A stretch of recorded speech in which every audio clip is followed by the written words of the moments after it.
Now let's talk about how we keep the pot small. In another section, I explained that you're often better off checking the flop with drawing hands so you don't bet yourself off the draw. Obviously, if you only do that when you have a drawing hand, your opponents will be able to figure you out very easily. Luckily, there are other situations where it might be a good idea to check the flop as well.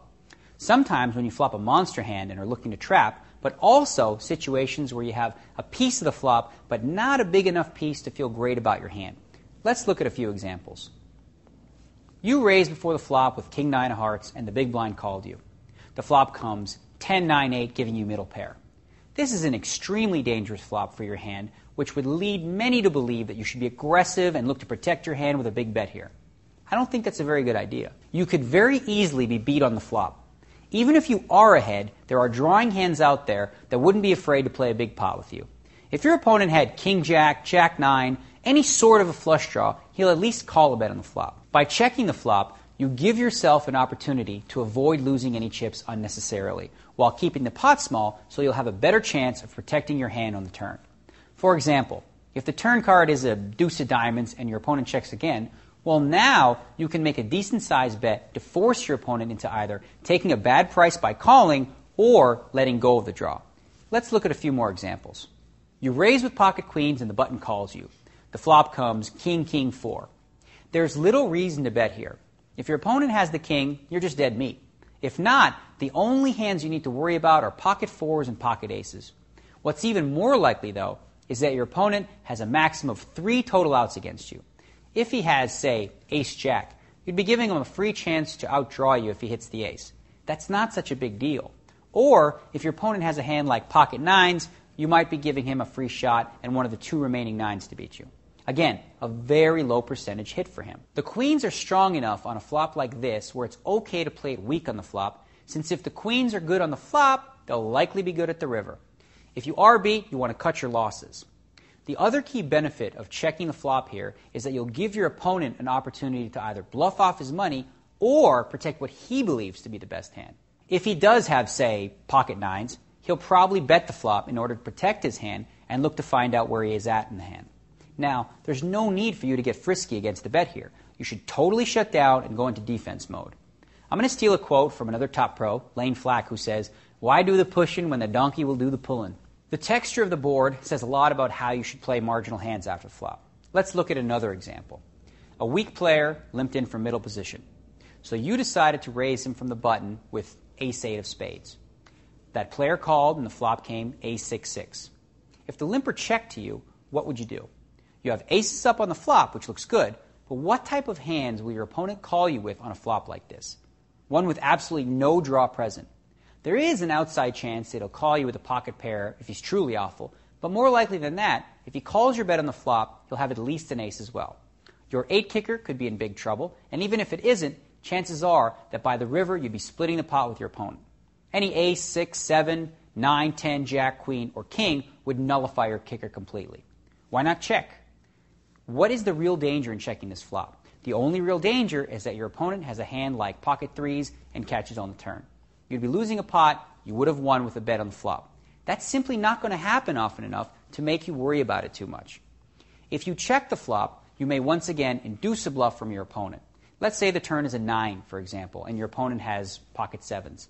He may put you on a pair of queens or kings and try to represent the ace on the turn with a bet. If he does that, once again, there's no reason to raise him here. He just might have you beat, and if not, your risk in giving him a free card is likely very minimal. The key reason you're able to check a flop with a marginal hand is that a bet on the flop likely won't change the outcome of who wins the hand. In the first example, any player with a drawing hand will likely call a bet anyway. In the other examples, there are very few cards that could outdraw you on the turn of the river. Let's look at one more example. A tight player raises from under the gun, and you are the only caller from the button with pocket 10s. The flop comes 8-4-3. Now the tight player checks to you. Here you should bet for several reasons. 1, you have position and a bet will help define your opponent's hand.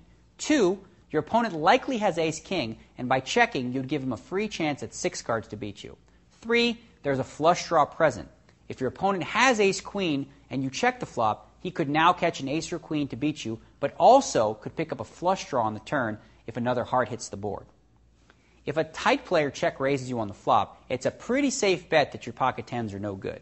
Even if he just check and calls a bet on the flop, you should proceed with caution. He could still be trapping you with aces, waiting to trap you on the turn.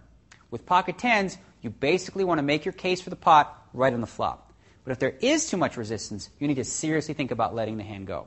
If your opponent is brave enough to check raise you on the flop with the ace-king of hearts, so be it. By the way, even with that hand, he'd still be the favorite. 2 overcards and a flush draw is a 55% favorite. Here are some simple guidelines for how to go about mixing up your play on the flop when using the small ball approach. 4 scenarios when you want to bet. 1. When you miss the flop entirely, but also have position, you should still bet the flop if you feel like your opponent also missed the flop.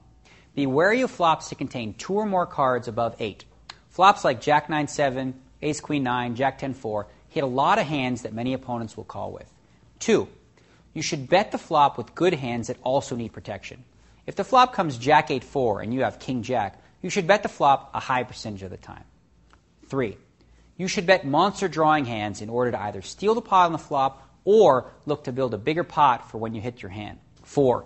Anytime you pick up a tell and feel as though your opponent is going to fold and you have a marginal hand, you should bet. For example, if the flop comes Jack 6-4 and you have 4-5, you should bet that flop if it looks like your opponent is legitimately disinterested in the hand. Here are 4 scenarios where you'll want to check.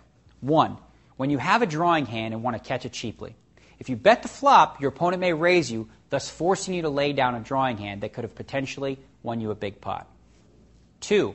You should often check on flops that pose little danger of outdrawing your hand. If you have pocket aces and the flop comes deuce-deuce-9, there is little danger in giving away 1 free card. If your opponent has a hand like king-queen, you might win more money from him if he catches a pair on the turn. The risk of checking here is minimal. 3. If you have a marginal hand on a dangerous board, it's often better to check the flop and see what develops on the turn before committing any more chips to the pot. You can even do this with strong hands. For example, if you have pocket nines on a flop of 9-10 Jack with 2 of a suit, checking wouldn't be a bad idea at all. If the turn card is a 7, 8, Queen, King, or a flush card, you could limit a loss that may have been inevitable. 4. When you pick up a tell on your opponent that leads you to believe that he's hit a big piece of the flop and you have nothing, pay close attention to your opponent's behavior and you can save some bets in situations that would otherwise be automatic betting situations.